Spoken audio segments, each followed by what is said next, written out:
this Nyombato TV, like the way we normally do, always bring in different kind of stories. And today we are here at Fajikunda, giving you the story we know that we had in yesterday. Yesterday, one of our workers called Lamin Sonko went to Brufut for covering the story of Usmani Fatih Hydara. Usmani Fatih Hydara, many people know his name, Sheikh Usmani Fatih Hydara. Sheikh Usmani Fatih Hydara is a resident in Brufut, but right now he's living in America. Usman Fatih Hydara is a man who knows that he help people to give help those who know that they are orphans, madrasas, like example Arabic schools, and giving sports to the community, help them for the electricity. Last year, Sheikh Usman Fatih Hydara give 35 poles according to the speaker. This year, Sheikh Usman Fatih Hydara plan to give more than 40 poles to the community. All the poles are far from his compound. According to the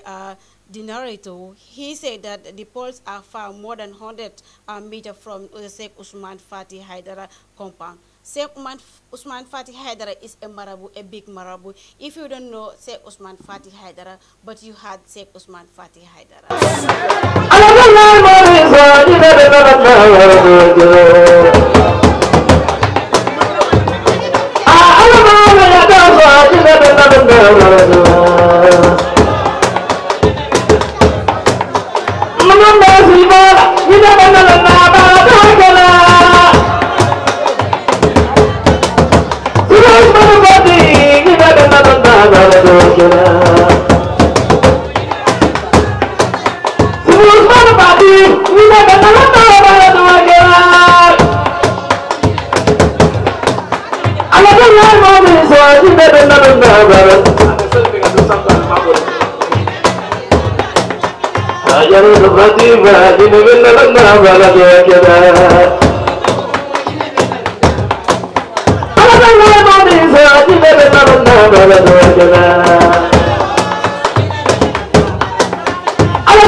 Yes, I came to witness the program. I am actually part of the community here,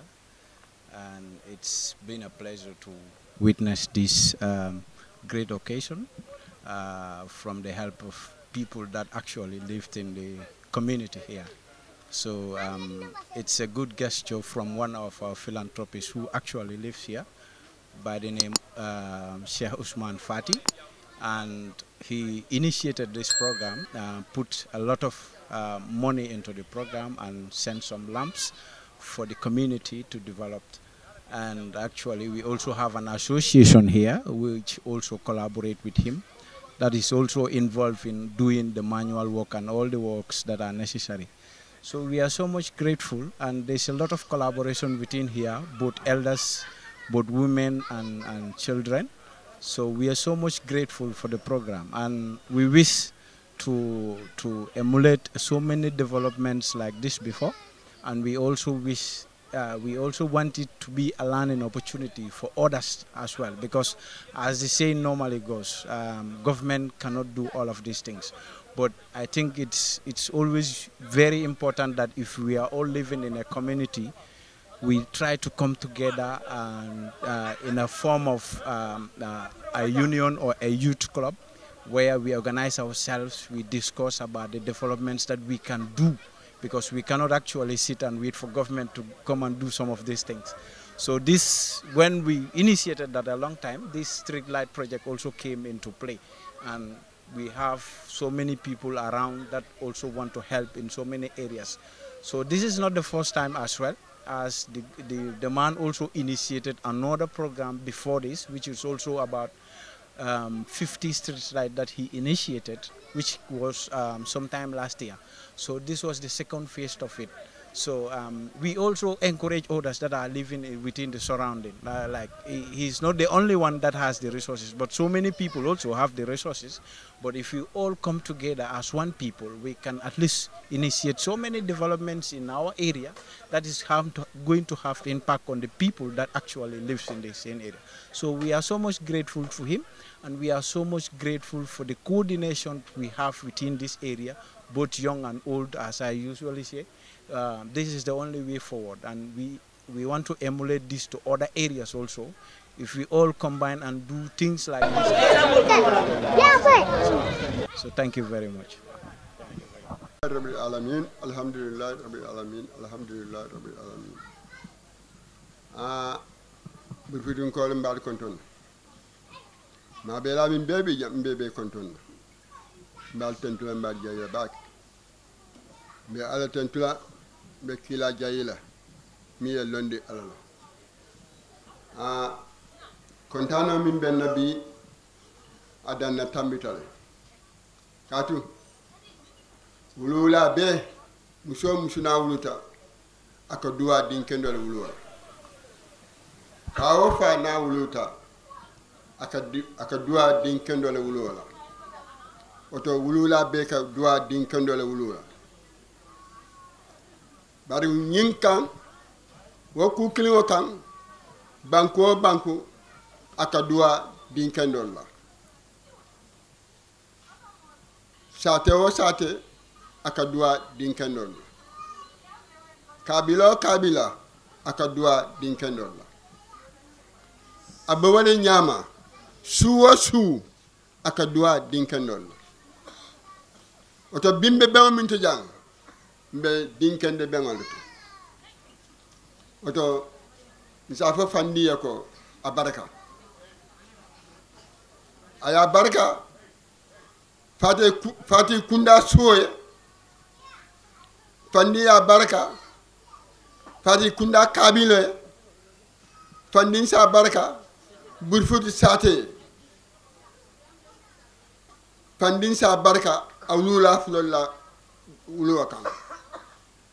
bara abebe jiyala damin abebe hendal damin wonu fandi mu banko dinkendo ay banko din kende ya fanan ay fanan ma fal oto kayre bala moti kontane bala moti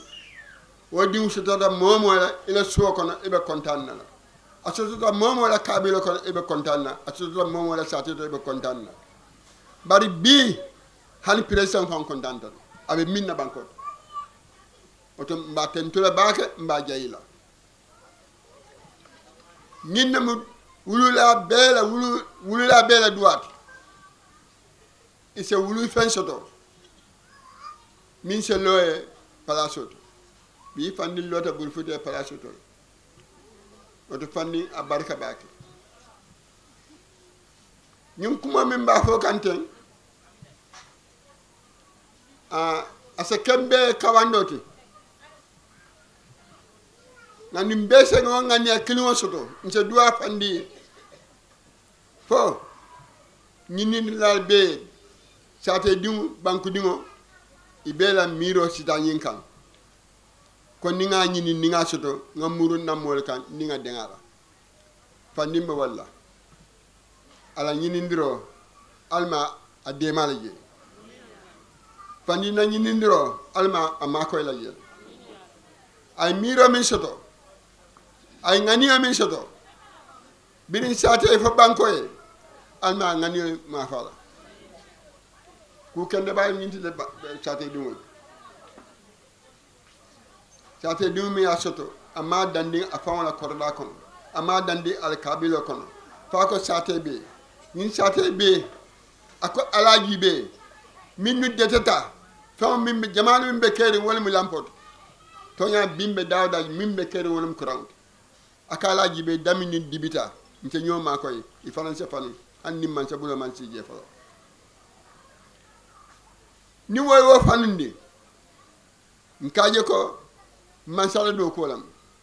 bar fandi man sa jose ko man sa tabe kala no afanna banku dia ay contribution kali o de fandi barka bak fandi a barka bak a nyimira ya min soto alma nyimira sele banku dum be la mire ta nyindo tonya banko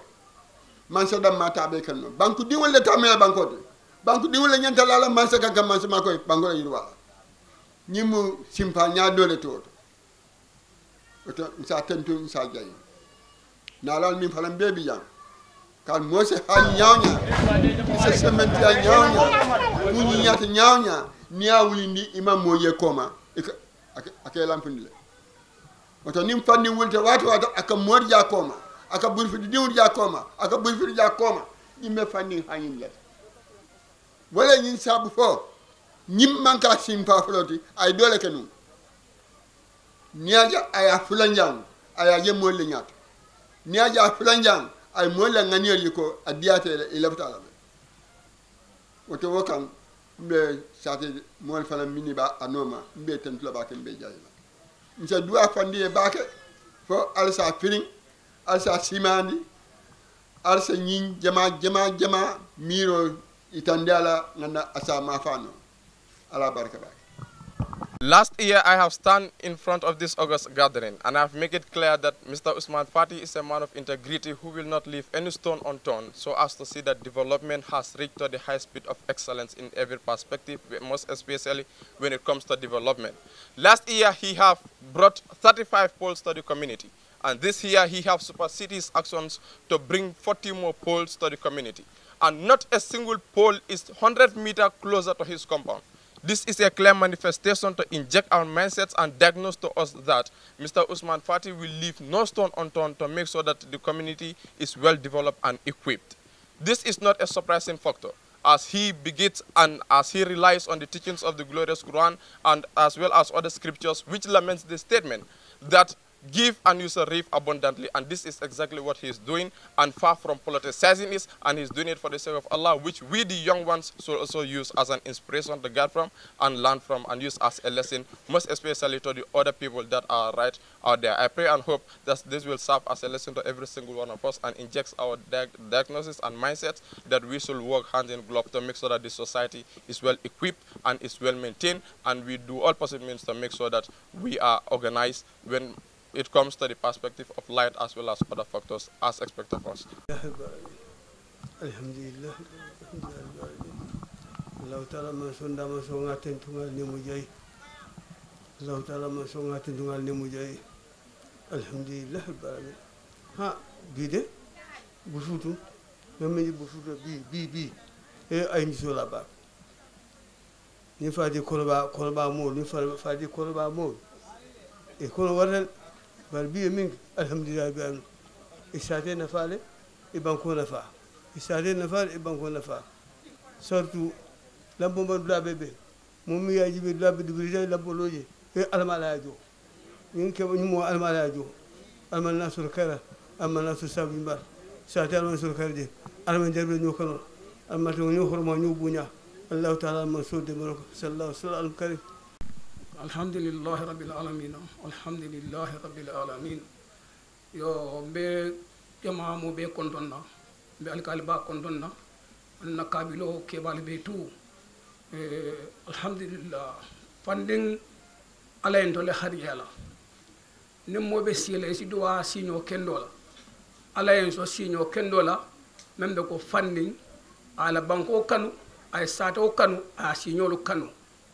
bi ntolla kabilo kan jambe kontande mbake mbe seworing mun kamala ndingul tankata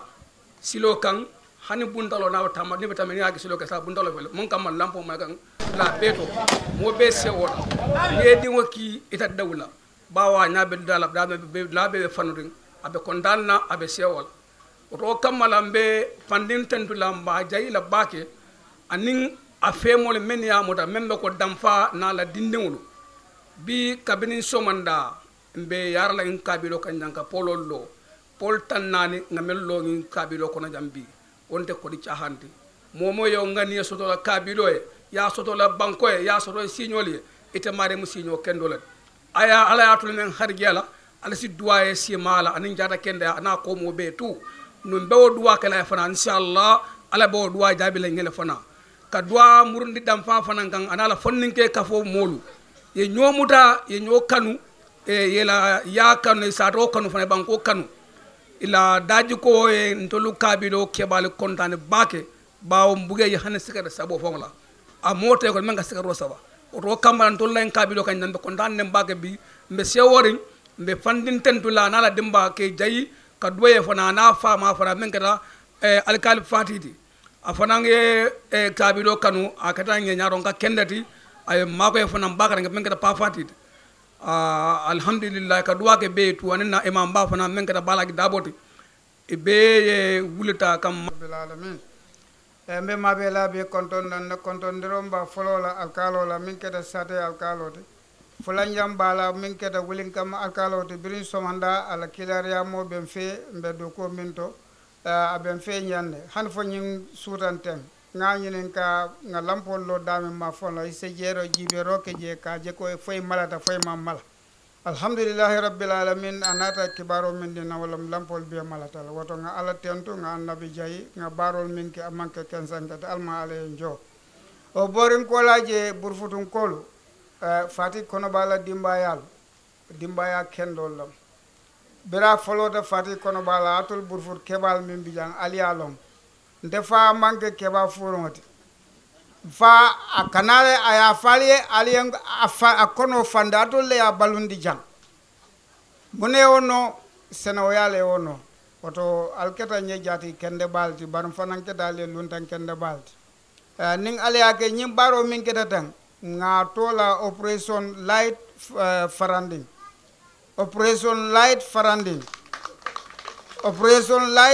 wala operation faranding be mala lampola nyine mon na second phase te nga first phase ke janne sanyi fula komanto o sanji cleaning kardantan komanto nyin silati linjang min beten kabo abla silala johnson oto kana fo jang morito la jamoto abe mu lampol te wala na first phase te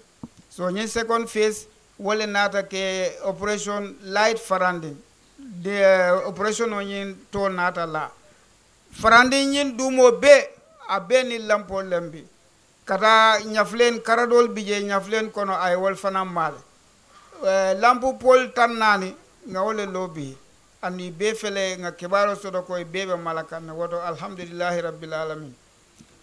panding ndingolam panding faninte bakilem fakilem wo bakilem fakiliya ay hormone bu nyamin na ku ate ku kala man sarantela o amanda animma kacha alhamdulillah nga tentu nga jayi abadamin aka soto ke nyamin alma ale ala soto yirwandi alma jidila ka ko na jidita abuka dangata damato aka janjandi misilme dimbayal kan woto womu molete mo a nyanta duwala e bagale fo ala sake mo kendot alkalo la kumo a en kontan bake ala dinkende ya itandi nyame ay pandina dinkende ya bambandi ja nyame we aleka ayen kono fa bake dingendo kamaten ite hasidi yala ni itata ibota wula itata ibota su itata wula yesoto kije ikoma jube ni ekoma jube yehina isinyolla yesina ibadingolla yehina idenyolla nyinam pandina motaran dokote bi mo jama be nyi wulin kam jang idunta nemo kotol weda ya fo moyo ama fo moyo bar woketal sate dum fanan mbe continue la ka kuke sate kono mimbe kala nyontangote wato ntol fati hydara kunda dingol mba katalan always mbe kuke la nyi sate kono le always mbe tare ko tula jan abe diala doliyele bare mbakela be kuyala doliye mbakela bikon tol ale ndada wala nyama mfama ay ndada wala nyama otombe duala e bake fo ala sa so si jango nen jati kende ala awulu fengolo anin tol be wulu fengolo min be mu wulu lalte fo ala se be so sema nen jati kende ala kana nyi nanda tambilal bi mbe natarin bi mbe nyin kayro min ko na ken wululal nyaala bara alaman na nata wala ala nata dañu ne la ko dinka wulula kendo be kanyene duwa ye la de ye way dingol ye sare ni wonte num be nyin nemo kono nemo min kono bi na wulula le ba enjoy par bidum ali min ka doro wo bet yata bal ten bulam bal jayila ala muso fanan anala kafo mol be e fele siri be musifa kilon lati e tollam ngane kilon wati dolbe farandin janne dolbe nyaflen dolbe sate ba kono dolbe sandosu burfu dawda mobi je min da bala kafo kon adun ka tamol min ke nka islam tamo damalake an bida dawda nin nyim musolle kata nin taraje kan tol topoto nyami ngalon oto be dwale signal simayani jade kendal minu be kono kete bulu fo ala se bese ke kendol soto minu be bala fale kati tol e bala fate dingol lele be dingol la nyato ta damale nyinen kan oto almali bejo jonya nyimala alme beso la ke kendol min man ke soto minu be dinku nyinen ka kan alma ale beso din kendol la dim barkan wala din nafama kilana la saibol hormor alquran naji nya hormor bi mane ko nankol mam baraka ni barakata num bi ndolde ta do mar nyine la imfa itoli alon nanta famu jamal burfutu mane kunda han burfutu kabilo be burfutu kabila nano be itoli alon nanta famu jamal ninde fatilinta anali akono warandi fana wo bom kayra wo malla barkol barkun bial mam baraka kunun al baraka ala baraka bakam balten dulam baljer أعوذ بالله من الشيطان الرجيم بسم الله الرحمن الرحيم mbe ma be la be kontonna mbe mo be tentula mbe mo be jayila mbe nyimbe min to bi ko diam lali apanya ma sew wara batale baw na duniya na balu ko non kam min ni je wala mi yuruwate andu wato wate ni yuruwa ko keta doron alsa ala tentu akela fanal so fanan tentu amunta bimbe o bengleto bimbe da min be ala tentula mbe fandim fanan tentula baro minke fandi mo kendolo mo na kendeta doron bawo ay ku jamalle ke nyin suwo kono bala ko bari sabo sang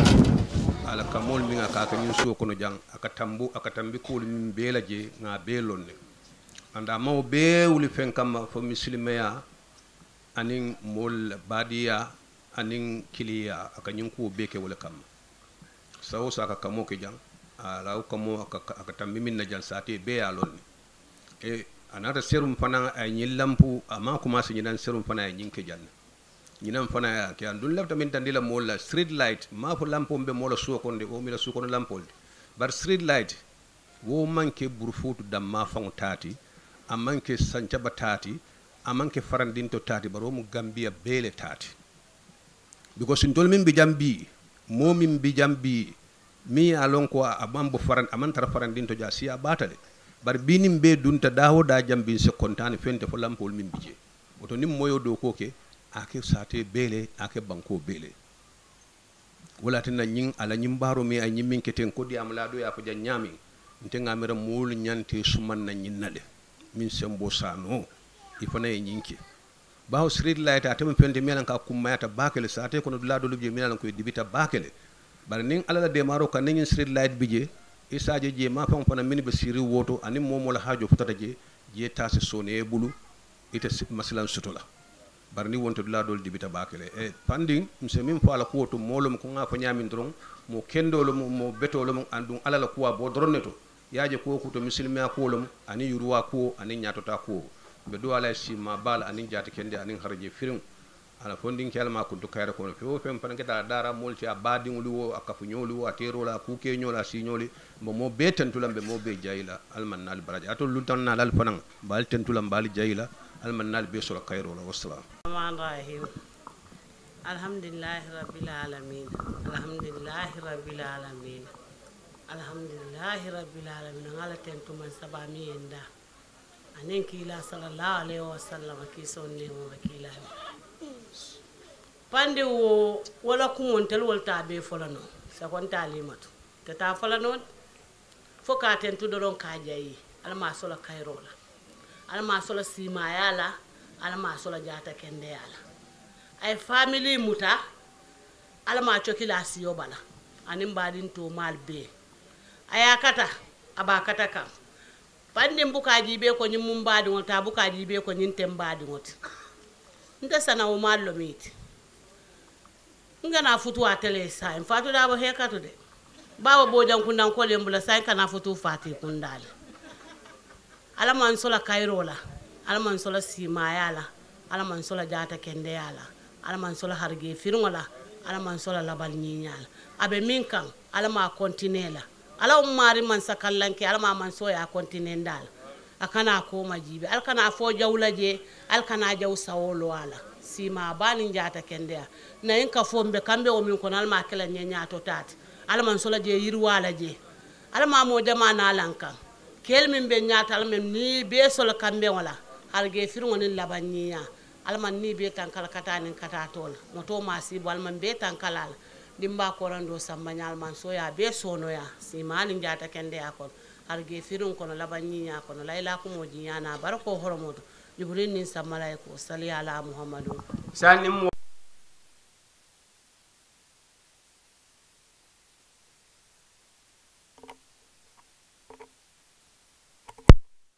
ni fatine mataima ilallah taala la ilallah wallahi tonyankone mabanata burufudi tonya jiko balila farannone mo felolota lampo fela fela malata wallahi ne molu janjanta ne molu bangaba be min toto amerika moron nasiri fonyin usmane fatin ko hydara wallahi maro la dimmalu alo yaku kali kairota wadin ko saibam tawzida gambiya moro alila moy kumole nata min lota kumolu kumbota ku sabala ya kuma nyinin kai kamina kumbo wallahi wasita nyin sabala iya nyinin kai kamina kumbo fawati man si fela ben folako nyinati mbe kumbola fawati tambita nyimbe folako nyinati mbe kumbola min kan fo bilungola wo manyan kan fo nyinati mbe kumbola wallahi morambe fatima usmani fati hydara moronyin ngina fa yesu no bondi buru futi di bobanta lampolu be malata farande ngota kabilo munaytalla lamponyin manso yanyim malamoro usmani horomono kan lampo balu malata farande ngoto lampo balu malata lampo balu malata farande ngoto lampo sirru usman fati mori baji ko kan ilallah taala ma buga jonga si mbem bodan datende na pareta alna sida parakasi kono do janama fo la korda kono. Okay, thank you very much Mr. Funding or funding, yeah. I will just re-echo really what previous speakers have said. That is to profoundly thank Mr. Fati, who has been really very consistent really in his philanthropic gesture towards this community. He has consistently shown that he is a philanthropist par excellence. He has repeatedly touched the life and livelihoods of every family within this community. And just to add to that too, I think Mr. Fati has also galvanize that positive energy in all of us, you know, because he's somebody whose humanity has also touched really, you know, the broad spectrum of, you know, the members of this community, because he's a very humble, very generous, and really very compassionate human being who has always, and as I said, consistently made sure that he's always at the same level with everybody, you know, irrespective of what he has. He has, you know, shared his wealth with this community. He has, you know, done it over and over. The project we are witnessing today is not the first of its kind. I mean, as previous speakers have said earlier on at the ceremony, this is the second phase actually, and personally, I feel extremely grateful that he has entrusted me to spearhead, you know, this project, you know, with a cross-section of the youth here, who have also not left any stone unturned in ensuring that the project is executed diligently. I mean, they woke up very early this morning to ensure that these 40 poles, you could imagine the task, you know, of erecting 40 poles across a cross-section of this community. And they did it with passion. They did it really without any complaint, and they did it really with discipline. They did it with that camaraderie, that friendship. As I said, Mr. Fati's generosity really cuts across not only the benefits we get, but also, you know, it has galvanized that positive energy in all of us. So I will also join others to pray for him, to pray for his well-being, to pray for Allah's continuous blessings, Allah's continuous guidance and protection on his way to, you know, making progress, you understand, you know, how do you call it, expand his wealth and then give him good health and long life. Basically, that's it. Badi ngol kom ka fala nyame rek a Sek Ousmane Fati Haidara mot mi yalla ni ko amu burfoot safa burfoot dingole bar sainting abasteri munto wala keta amerikati barate mot mi yalla ni ko ake mako rodi mola fo pareda am mot mi yalla ko hina tala am mot mi yalla ko ala nafulo aka di mola mi yalla ni ko mil lafta mako ro ni nata na al yatimola ani Arabic school diningol min yalla ne ko wolebe hafiji tenke mako e demarol ati fananke da moti mi yalla ko ka fami Sek Ousmane Fati Haidara min ke da serundi ay polol di min ke da pol tan sawa ani pol luluti nyinang ay ko pol tan nan ani feng ala miro to ani alafta mina ka min di ani mi yalla ne ko safu ko aparetal ferenka di burfoot dingol min yalla ko le sterim burfoot ba diamla ya fu nyami ako Paul Tanan ani feng alafta ka min design teng adu yo program wolke nsa fole ko ayadi le fa pareta because kuno ne program nyin keta mi nyin story na fene ka fatele ko Lamin Sonko Polo nyimbe ay min be di la min keta Paul Tanan ni fenti abebe jamfaring ala kordala le min keta mita kemeti meter keme min yal ko be jamfaring ala kordal ani ka bi Sek Ousmane Fati keta mod mi yal ko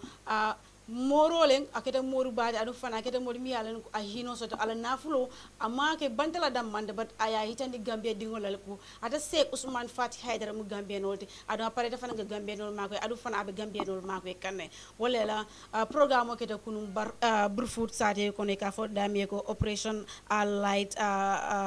operation light min keta programme to famoti burfoot faranding burfoot sate de ka fo dami burfoot faranding ani kabim baadi ngol ko min falten doro nyine Sek Ousmane Fati Haidara de min ka demaro di Gambia kono jaate modi min besteri America mbakay comme mané ka di woni ci kalama sosé moné ka Sek Ousmane Fati Haidara mom dafa nek nit ko xamantena dafa stay burfoot la nek wa right now mu stay in America mom dafa nek nit ko xamantena daf day joy ay dimbalé bo ñëwé ci madrasa yi daara yi di dimbal ay ndaw yi ñom ñoo nek di jang ci daara bi ak xalé yi ñoo xamantena ñom ay ofan xale ñoo xamantena gaay seen yaay dañ gaañ wala seen papa dañ gaañ dañ bëgg a dimbale gaay amul ku leen dimbale Sek Ousmane Fati Haidara mu ngay def liggéey boobu yëpp ba léegi last year Sek Ousmane Fati Haidara moom dafa joxe pôle courant 35 pôle courant si dëkk bi moo nekk burfoot this year dafa joxe 40 pôle courant yoo xamantena ñoom ñoo nekk si biir dëkk bi burfoot waa soo xoolee yëpp poli courant bi yëpp dafa sori maanaam may wax 100 meter away from si karam bi moom dafa nekk nit ko xamante ne xoolul daal moom dafa am courant da am courant da dafa nekk society boo xamante ne dañu bëgg a dimbale da gaay day bëgg dimbale moom suy génn dara rek dafa ko dee génn daf ko dee def fii sabil lay lañ ko dee def kon nag Sek Ousmane Haidara moom dafa nekk nit ko xamante ne sëriñ bu mag la ba pare liggéeyam bi ak moom alal bu am na daf ko di invest si biir Gambia fii kon Sek Ousmane Haidara macha allah démb la def programme bi si biir burfoot faranding operation light si biir burfoot kon ba léegi na lii la ñu amal this is the headline we have it for you guys in Ñombata TV. I am Fat Kurubali and I'm also thanking my cameraman Lamin Sonko. He is the one behind the camera. That's why the audio is very good and the images are clean. Thank you very much. See you the next time.